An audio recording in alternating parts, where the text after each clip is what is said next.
Hello friend लोगों, देखिए मेरी दीदी आई हैं। क्या ये मेरी बहन लग रही है? दुकावती जब छिपती बहुत है, बहुत शर्माती है। और जी जाके ढिंग लेटन के लेना है, शर्माती हुई तो पहले ऊपर कहती हुई खचा खच कर लो पहले। देखिए हमारी दीदी कितना खुश होती है। जो खुश होती है हमें बहुत अच्छा लगता है फ्रेंड लोगों। मगर हमारी दीदी के लिए एक एक फुलझड़ी, एक स्टार मार दीजिए और ढेर सारा सपोर्ट करिए। दीदी क्या कहना चाहेंगी चैनल के बारे में? कहो सपोर्ट करे हमारी, सपोर्ट करें आपको।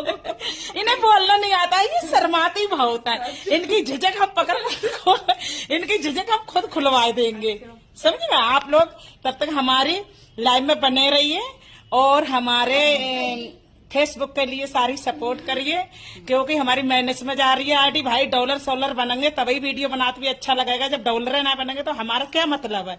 और मेहनत करते हैं, कोई भी ना करते हो बहन की चांद साले को हमारे